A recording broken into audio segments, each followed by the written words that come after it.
ગુજરાતના બહારવટિયાઓનો ઇતિહાસ એ ખૂબ જ રસપ્રદ અને રોચક રહ્યો છે. ગુજરાતમાં બહારવટિયાઓ અનેક પ્રકારના થયા છે.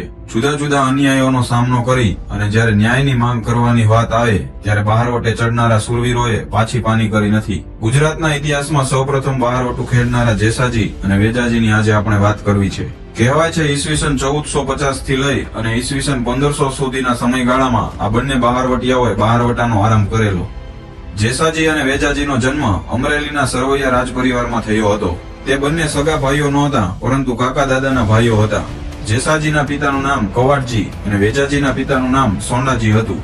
લોક સાહિત્યમાં બહારવટિયાઓ માટે એક દુહો પ્રખ્યાત છે કે જાતા બાપુ કી જમી કરે ન પરાક્રમ કોઈ, ઈ કુળ રજાવણ હોય એની રહે ન કહાની રાજીયા. પોતાના પિતાની જમીન પોતાના બાપ દાદાનો ગરાસ જાય અને જે પરાક્રમ ન કરે એ કુળને લજાવનારો હોય એવું આ દુહામાં કહેવામાં આવ્યું છે. આ દુહા મુજબ પોતાના પૂર્વજોએ ગુમાવેલા ગરાસને મેળવવા માટે ગંગદાસજી દાદાના માર્ગ ઉપર ચાલી જેસાજી અને વેજાજીએ બહારવટાનો આરંભ કરેલો. કહેવાય છે પોતાના બહારવટાથી જેસાજી અને વેજાજીએ જૂનાગઢના નવાબ મોહમ્મદ બેગડાને હંફાવી દીધો હતો. જેસાજી અને વેજાજી એવા વીર પુરુષો હતા જેમણે અશ્વની સાથે સાથે નીલગાય એટલે કે રોજ ઉપર પોતાનું બહારવટું કરેલું. આ બંને નીલગાય તેમને સાક્ષાત મહાકાળી એટલે કે માં શક્તિએ આપ્યા હતા. બહારવટું કર્યા પછી તે બંનેનું રહેવાનું સ્થાન ગીરમાં આવેલો વેજલ કોઠો હતો. આજે પણ ગીરના વેજલ કોઠામાં આ જેસાજી અને વેજાજીની ખાંભીઓ આવેલી છે. લોકો તેમની પૂજા પણ કરે છે.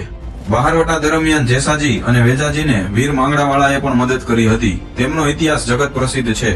જેસાજી અને વેજાજીના લગ્ન જીવનની વાત કરીએ તો જેસાજીના રાણી ઢાંકના વાળા રાજવંશના કુંવરી હતા, જ્યારે વેજાજીના રાણી ગરાળના વાજા રાઠોડ રાજવંશના કુંવરી હતા.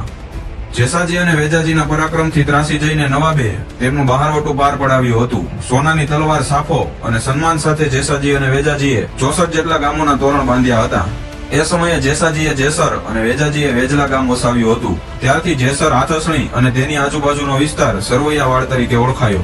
આજે પણ આ જેસાજી અને વેજાજીના દુહાઓ અને એમનો ઇતિહાસ સુવર્ણ અક્ષરે સોરઠી બહારવટિયા નામના પુસ્તકમાં સાંભળવા અને વાંચવા મળતો હોય છે.